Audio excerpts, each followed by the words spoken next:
നമ്മുടെ വെഡിങ് കഴിഞ്ഞതിന് ശേഷമുള്ള ഫസ്റ്റത്തെ വീഡിയോ ആണ്.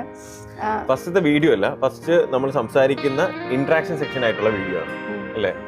അപ്പം എങ്ങനെയുണ്ട് ഈ ഒരു 2 മാസത്തെ 1.5 മാസം കഴിഞ്ഞല്ലേ, 1.5 മാസത്തെ ദാമ്പത്യ ജീവിതം എങ്ങനെയുണ്ട്? ഭാര്യയെ അടിപൊളിയായിട്ടുണ്ട്. പിന്നെ എന്താ പറയാ, ഇപ്പൊ കല്യാണമായിട്ട് കറക്റ്റ് 2 months അല്ലേ? 2 months ആയില്ലല്ലോ. 2 months ആവും. ഫെബ്രുവരി 16th 2 months ആവും. ഫെബ്രുവരി 16th അയ്യോ സോറി, ഏപ്രിൽ 16 2 months ആവും. ഏപ്രിൽ 16 2 months ആവും. സത്യം പറഞ്ഞാൽ പെട്ടെന്നായിരുന്നു അല്ലേ കല്യാണം? അല്ല, കുറെ നാൾ ആലോചിച്ചിട്ട് കല്യാണം കഴിച്ചു. എൻഗേജ്മെന്റ് കഴിഞ്ഞ് 2 വർഷം കഴിഞ്ഞു. വളരെ പയ്യാണ് കല്യാണം. നമ്മള്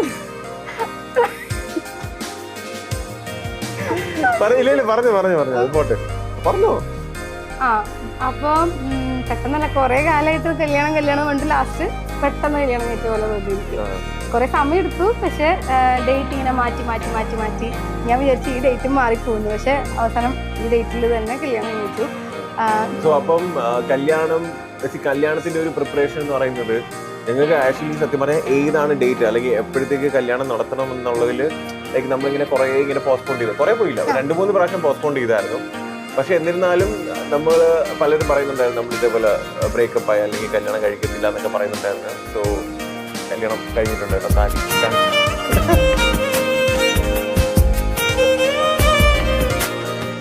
കുറെ ചാനലിലൊക്കെ ഇങ്ങനെ ഇന്റർവ്യൂ ചെയ്യാൻ വേണ്ടിയിട്ട് അപ്രോച്ച് ചെയ്തിട്ടുണ്ടായിരുന്നു. പക്ഷെ നമ്മൾ തൽക്കാലത്തേക്ക് ഇങ്ങനെ കുറച്ച് സോഷ്യൽ മീഡിയയിൽ നിന്ന് മാറി നിൽക്കുക എന്നുള്ള രീതിയിൽ നിന്നതാണ്.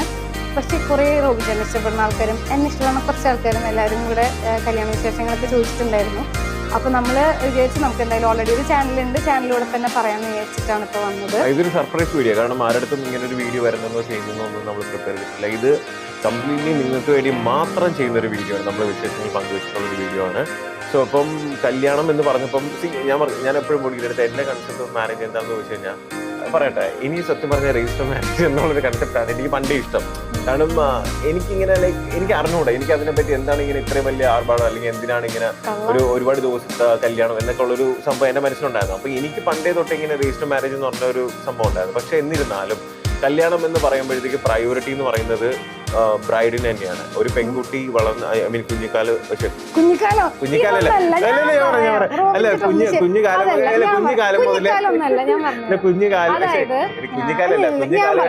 പറഞ്ഞു തീർക്കട്ടെ. അത് കുഞ്ഞുകാലം കുട്ടെ ചെറുതായിരുന്നപ്പോ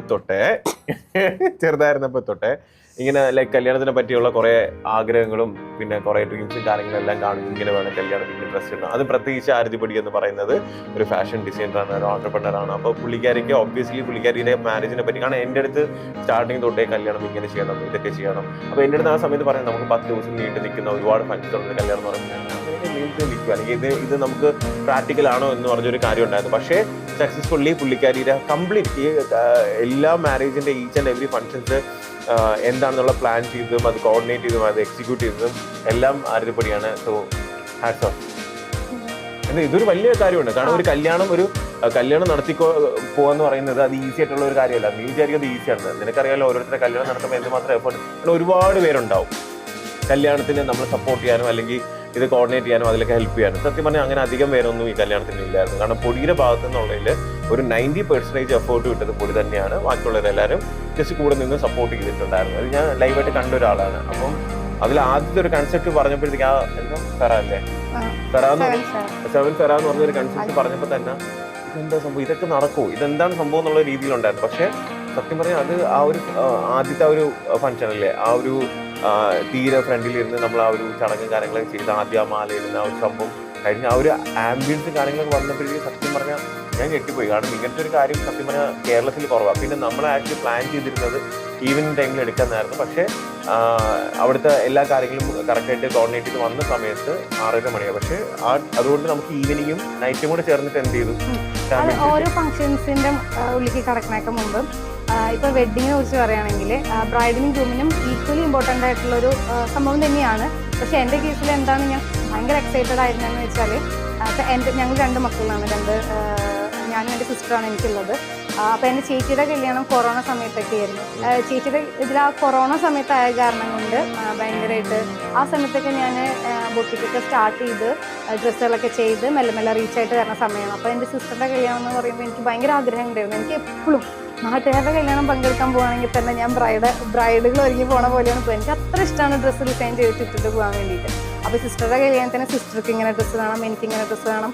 ഞാൻ സെക്കൻഡ് ബ്രൈഡ് ആയിരിക്കുമല്ലോ അപ്പോൾ കുറേ പ്ലാനുകളൊക്കെ ഉണ്ടായിരുന്നു. എൻ്റെ ഫ്രണ്ട്സിനൊക്കെ ചോദിച്ചറിയാം, ഞാൻ എപ്പോഴും സിസ്റ്ററിൻ്റെ കല്യാണം എന്ന് പറഞ്ഞിട്ടാണ് നടന്നിരുന്നത്. എപ്പോഴും എനിക്ക് ഏറ്റവും കൂടുതൽ തിളങ്ങാൻ പറ്റുന്ന ഒരു ഫംഗ്ഷൻ ആയിരിക്കും എന്നൊക്കെ വിചാരിച്ചിട്ട് ഞാനിങ്ങനെ ഭയങ്കരമായിട്ട് സ്വപ്നം കണ്ട് നടന്നിരുന്നു. പക്ഷേ ആ ഒരു കൊറോണ സമയത്തുള്ളൊരു കല്യാണം ആയ കാരണം കൊണ്ട് നമുക്ക് ജസ്റ്റ് അമ്പലത്തിൽ വെച്ചിട്ട് ചെറിയ രീതിയിലൊരു ചടങ്ങായിട്ട് ചെയ്യാനേ പറ്റുള്ളൂ. അതിൻ്റെ തന്നെ ആവശ്യമുള്ളൂ.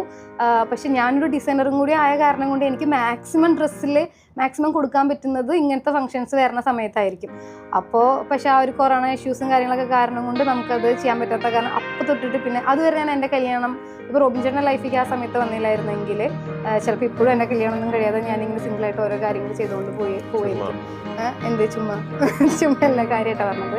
അപ്പോൾ എന്താ പറയുക, കാരണം ഞാൻ റോബിൻ ചേട്ടൻ പറഞ്ഞതിൻ്റെ തൊട്ടൊരു മാസം ഒരു ഡിസിഷൻ എടുത്തതായിരുന്നു, ഇനി എൻ്റെ ലൈഫിൽ കല്യാണമില്ല, എനിക്കിനി കല്യാണം എന്ന് പറഞ്ഞൊരു സംഭവത്തേക്ക് ചിന്തിക്കുമ്പോൾ ഭയങ്കര ഒരു ഷോക്കായിരുന്നു. കുറേ സമയമൊക്കെ എടുത്തിട്ട് ഞാൻ ഒരാളായിട്ട് കണക്ട് ആവുള്ളൂ എന്നൊക്കെ വിചാരിച്ചിരുന്ന ഒരാളാണ് ഞാൻ.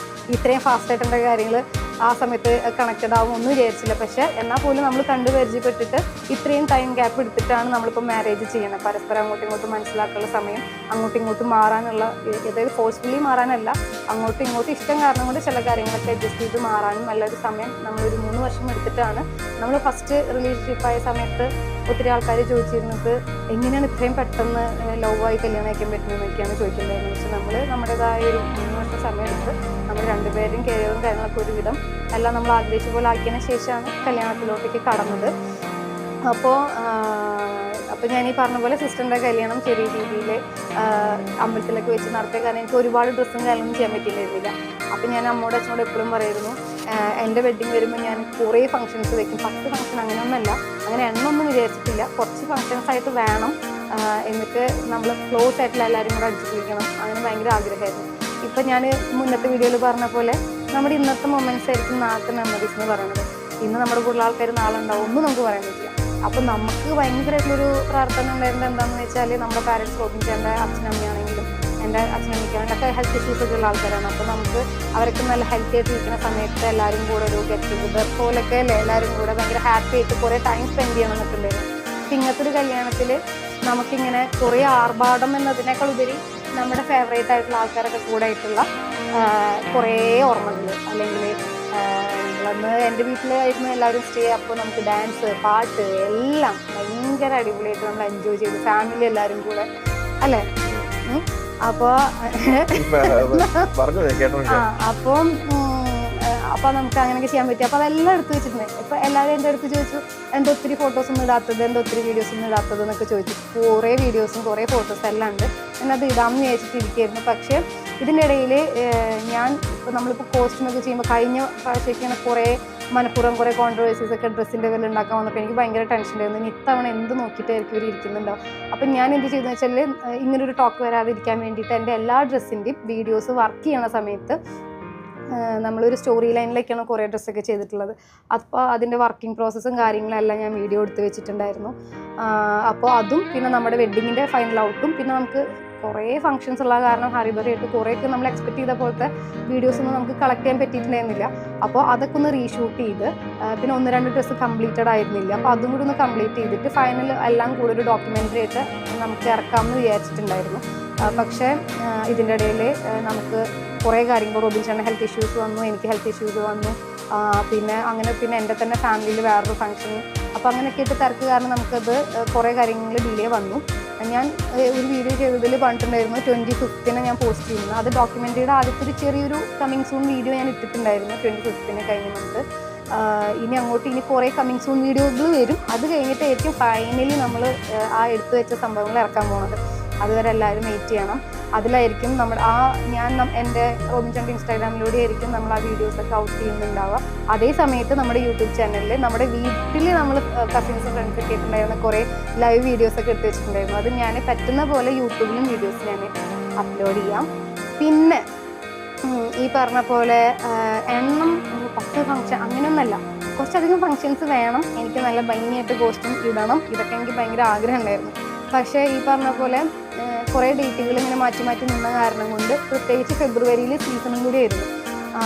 അപ്പോൾ നമുക്ക് കസ്റ്റമേഴ്സിൻ്റെ കുറേ കമ്മിറ്റ്മെൻറ്റ്സ് ഒക്കെ ഉള്ള കാരണം കൊണ്ട് എനിക്ക് ലാസ്റ്റ് മൊമെൻറ്റ് എനിക്ക് എൻജോയ് ചെയ്തിട്ട് എന്ത് ചെയ്യണമെന്നുണ്ടായിരുന്നു. ഫങ്ഷൻസ് നമുക്ക് ഒരു വട്ടത്തിൽ ഇങ്ങനൊരു സമയം കിട്ടുക നമുക്ക്. അപ്പോൾ ഇരുന്ന് നല്ല ഹാപ്പി ആയിട്ട് എൻജോയ് ചെയ്തിട്ട് നിൽക്കണം. അതിൻ്റെ ഇടയിൽ ഇനി അവരുടെ കസ്റ്റമറിൻ്റെ ഡ്രസ്സ് അല്ലെങ്കിൽ എൻ്റെ ഡ്രസ്സ് കഴിഞ്ഞിട്ടില്ല എന്നൊക്കെ പറഞ്ഞിട്ട് ടെൻഷൻ അടിക്കാൻ വയ്യായിരുന്നു.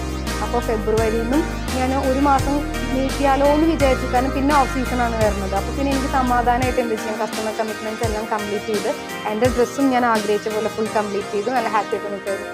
പക്ഷെ പിന്നെ നമ്മളിതിങ്ങനെ മാറ്റി മാറ്റി എല്ലാവരും വിചാരിക്കും നമ്മൾ ഇതെന്താണ് ഇങ്ങനെ മാറ്റിക്കൊണ്ടിരിക്കുന്നത്, മുന്നും ഇതുപോലെ ഒരുപാട് കാര്യങ്ങൾ വേറെ ഒരുപാട് കാര്യങ്ങളൊക്കെ ആയിട്ടാണ് നമ്മൾ മാറ്റിയത്.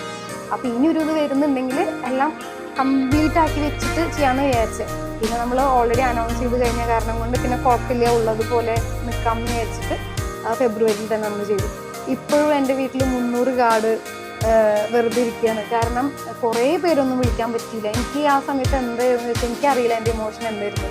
ഒരു സൈഡിൽ ഭയങ്കര സന്തോഷമുണ്ട്, ഒരു സൈഡിൽ ഭയങ്കര ടെൻഷൻ ഉണ്ടായിരുന്നു. സീസണിൽ എങ്ങനെ ഞാൻ എൻ്റെ ഡ്രസ്സുകൾ ചെയ്ത് കംപ്ലീറ്റ് ആക്കും, കസ്റ്റമേഴ്സിനെ ഫിനിഷ് ചെയ്യണം. പിന്നെ എൻ്റെ കുറേ ഫ്രണ്ട്സിനെ എനിക്ക് വിളിക്കാൻ പറ്റിയില്ല, പിന്നെ വേണ്ടപ്പെട്ട കുറേ ഫാമിലീസിനെ വിളിക്കാൻ പറ്റിയില്ല.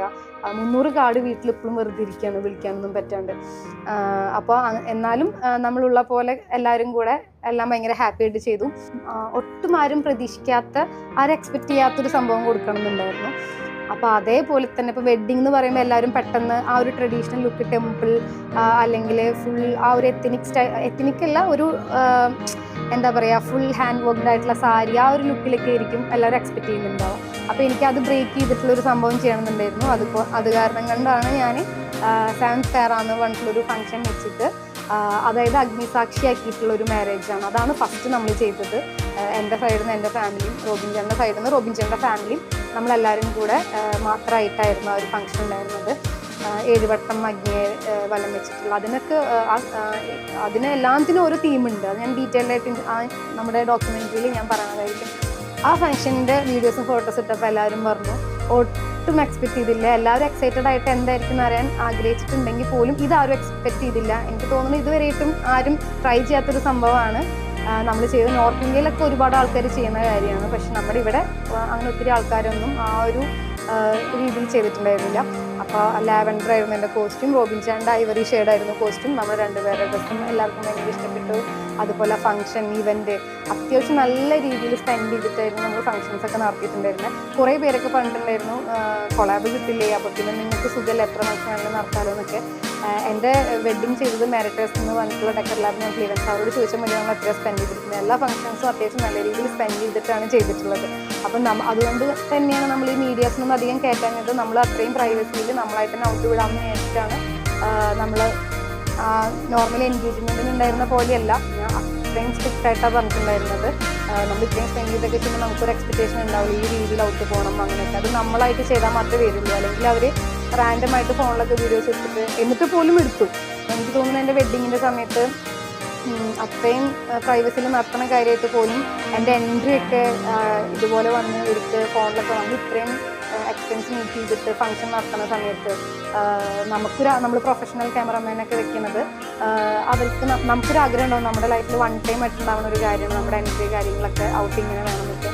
അത് റാൻഡമായിട്ട് ഫോണിലെടുത്ത് ഇടാൻ വേണ്ടിയിട്ടല്ല നമ്മൾ അത്ര എഫർട്ട് വെച്ചിട്ടുണ്ട്. എന്നിട്ട് പോലും ഇത്രയും സ്ട്രിക്റ്റ് ആയിട്ട് പണ്ട് പോലും കുറേ പേര് അങ്ങനെയൊക്കെ എടുത്തിട്ടുണ്ടായിരുന്നു. എൻ്റെ എൻട്രി ഒക്കെ അങ്ങനെ ഔട്ട് വിട്ടതൊക്കെ എനിക്ക് ഭയങ്കര ബുദ്ധിമുട്ടായിട്ട് ഫീൽ ചെയ്തിട്ടുണ്ടായിരുന്നു. പിന്നെ ഞാൻ അതിൻ്റെ പുറകെ പോയില്ല, ഞാൻ സ്ട്രൈക്ക് കൊടുക്കണം അങ്ങനെയൊക്കെ വിചാരിച്ചതായിരുന്നു, അല്ലെങ്കിൽ റിമൂവ് ചെയ്യിപ്പിക്കണം എന്നൊക്കെ വിചാരിച്ചതായിരുന്നു. പക്ഷേ നമ്മളങ്ങനെ പറഞ്ഞാൽ പോലും അത് അത്യാവശ്യം അവർക്ക് റീച്ച് പോയ സംഭവമാണ്. അപ്പോൾ പിന്നെ ഞാനത് അങ്ങനെ പോയിക്കോട്ടെ എന്ന് വിചാരിച്ചു. പക്ഷേ നമ്മൾ ഭയങ്കര ഹാപ്പി ആയിരുന്നു. നമുക്ക് കുറേ സംഭവങ്ങളൊക്കെ എല്ലാ ഫംഗ്ഷൻസും നല്ല രീതിയിൽ എൻജോയ് ചെയ്യാൻ പറ്റിയിട്ടുണ്ടായിരുന്നു.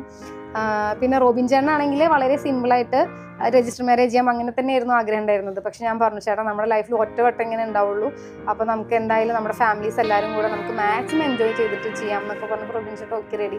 റോബിൻ ചേട്ടൻ പിന്നെ എല്ലാം ഭയങ്കര കുറച്ച് ചെറിയ എക്സ്പെക്റ്റേഷൻസ് ആയ കാരണം കൊണ്ട് എന്ത് കിട്ടിയാലും ബോണസ് എന്നാണ് പറയാറുള്ളത്. എനിക്ക് എന്ത് കിട്ടിയാലും ബോണസാണ്. എനിക്കാണ് എന്താ പറയുക എല്ലാ ആദ്യത്തെ കാര്യങ്ങളും മാത്രം കേട്ടോ. അതായത് ഇപ്പോൾ റോബിൻ ചേട്ടൻ്റെ ബർത്ത്ഡേ ആണെങ്കിലും നമ്മുടെ ആനിവേഴ്സറി ആണെങ്കിലും ഫസ്റ്റ് ആനിവേഴ്സറി ഫസ്റ്റ് ബർത്ത്ഡേ അങ്ങനെ സ്പെഷ്യലായിട്ടുള്ള കാര്യങ്ങളൊക്കെ എനിക്ക് കുറച്ചിങ്ങനെ ഭയങ്കര മെമ്മറബിളായിട്ട് വേണം എന്നാണ് ആഗ്രഹമുള്ളത്. അത് അതേപോലെ തന്നെ ഞാൻ ഇടയ്ക്കിടയ്ക്കൊക്കെ എടുത്ത് നോക്കും. ഇപ്പോൾ സോഷ്യൽ മീഡിയയിൽ മിണ്ടുമ്പോൾ ഞാൻ വന്ന് എൻ്റെ ഒരു ഇഷ്ടം ഭയങ്കരമായിട്ട് എക്സ്പ്രസ് ചെയ്യുന്ന ആളല്ല ഞാൻ. പക്ഷേ ഞാൻ വെറുതെ ഇരിക്കുന്ന സമയത്തൊക്കെ ഇപ്പോൾ ഞാൻ റുമിഞ്ചേട്ടനെ ഫസ്റ്റ് ടൈം കണ്ടപ്പോഴുള്ള ബർത്ത്ഡേ സെലിബ്രേഷൻ ആണെങ്കിലും അതുപോലെ നമ്മുടെ വെഡ്ഡിങ്ങിൻ്റെതാണല്ലോ എല്ലാ വീഡിയോസും, ഇതൊക്കെ പിന്നെ നമുക്ക് ഈ വീഡിയോസും ഫോട്ടോസായിട്ടാണ് കാണാൻ കിട്ടുക. പിന്നെ എല്ലാവരും കൂടെയുള്ള എല്ലാ മൊമെൻറ്റ്സും നമ്മളിങ്ങനെ ഇരുന്ന് കണ്ട് എൻജോയ് ചെയ്യുന്ന ഒരാളാണ്. പിന്നെ ഓരോരോ ഫങ്ഷൻസിനും എന്താ പറയുക, കുറേ വിശേഷങ്ങളുണ്ട്. ഇവിടെ ഒരു യുദ്ധം തന്നെയായിരുന്നല്ലേ, ഒരു സത്യം പറഞ്ഞാൽ ഒരു പടക്കക്കിടയ്ക്ക് തീ പിടിച്ച പോലെ ഇരുന്നു. ഇവിടുന്ന് ഒരു സൈഡിൽ നിന്ന് എല്ലാവരും കസ്റ്റമേഴ്സിൻ്റെ പുറകെ ഓടുന്നു, ഒരു സൈഡിൽ നിന്ന് എല്ലാവരും എൻ്റെ ഡ്രസ്സായിട്ട് ഓടുന്നു.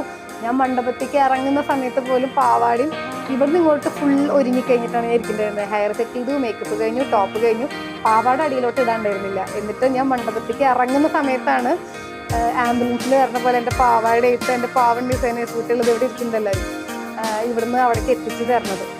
അതായത് കൊച്ചിയിൽ നിന്ന് ഗുരുവായൂർ ടെമ്പിളിൻ്റെ അവിടേക്ക് കറക്റ്റ് ഞാൻ മേക്കപ്പ് ചെയ്ത് സ്കേർട്ട് ഇടാൻ നിൽക്കുന്നതും ഫ്രഷ് ഡെലിവറി എന്ന് പറയുന്ന പോലെ സ്കേർട്ടായിട്ട് പിള്ളേരെത്തി. അങ്ങനെയാണ് ഞാൻ ഇറങ്ങിയിട്ടുണ്ടായിരുന്നത്.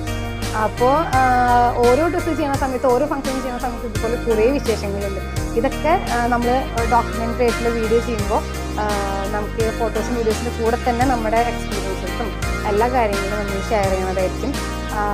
പിന്നെന്താ ഇങ്ങനെ നോക്കിയിരിക്കുന്നത്? അല്ല, ഞാൻ ആദ്യത്തെ ഇന്റർവ്യൂവിനെ പറ്റി ആലോചിച്ചത്. ആദ്യത്തെ ഇന്റർവ്യൂവിൽ വാ തുറക്കാൻ വേണ്ടി കഷ്ടപ്പെട്ടുകൊണ്ടിരിക്കുക, ഇത് വാ തോരാറ് സംസാരിച്ചിട്ടില്ല. അപ്പോൾ ഒരു ട്രാൻസ്ഫോർമേഷൻ ഇങ്ങനെ ആലോചിച്ചിട്ടിരിക്കുകയാണ്. അപ്പോൾ യഥാർത്ഥത്തിൽ ഇതാണ് ആരതിപ്പൊടി അല്ലേ? അതുപോലെ പിന്നെ അങ്ങനെയില്ല. ആദ്യത്തെ ഇന്റർവ്യൂവിൽ എന്ന് പറയുമ്പോൾ എനിക്കറിയാത്ത ഓഡിയൻസ്, എനിക്കറിയാത്ത ആള്, എനിക്കറിയാത്ത ഫീൽഡ്, എൻ്റെ പ്രൊഫഷൻ അല്ലാത്ത കാര്യം ഞാൻ ഇതുവരെയായിട്ട് ആരെയും ചെയ്തിട്ടില്ല, അതിന് ശേഷം ആരെയും ചെയ്തിട്ടില്ല. അൺഎക്സ്പെക്റ്റഡ് ആയിട്ട് വഴിതെറ്റി വന്നൊരു കുഞ്ഞാടായിരുന്നു ഞാൻ. അപ്പോൾ പിന്നെ നമ്മൾ എന്ത് സംസാരിക്കാനാണ് അവിടെ, നമുക്കൊന്നും അറിയില്ല. ഞാനാണെങ്കിൽ വന്നതും എന്താ ആൻമി ചേച്ചി അവിടെ ഇരിക്കുന്നുണ്ട്, ചേച്ചിക്ക് അറിയാം ഞാൻ എങ്ങനെയാണ് അവിടെ എത്തിപ്പെട്ടത് എന്നുള്ളത്. ആ സമയത്ത് എന്തിനെക്കുറിച്ച് എന്ത് സംസാരിക്കാൻ എനിക്കൊന്നും അറിയില്ല, ഞാൻ എങ്ങനെ ഇരിക്കുകയായിരുന്നു. ഇപ്പോൾ എന്ന് പറയുമ്പോൾ നമ്മൾ ഫുൾ പ്ലാൻഡ് ആണ്. നമുക്കറിയാം ഇപ്പോൾ ഇൻ്റർവ്യൂ നടക്കാൻ പോവാണ്, ഇന്ന സബ്ജക്റ്റിനെ കുറിച്ചാണ് സംസാരിക്കാൻ പോകുന്നത്, അതിനൊക്കെ കുറിച്ചൊരു ക്ലാരിറ്റി ഉള്ള കാരണം കൊണ്ട് നമുക്കത് സംസാരിക്കാറ്. പിന്നെ ഞാൻ ഭയങ്കര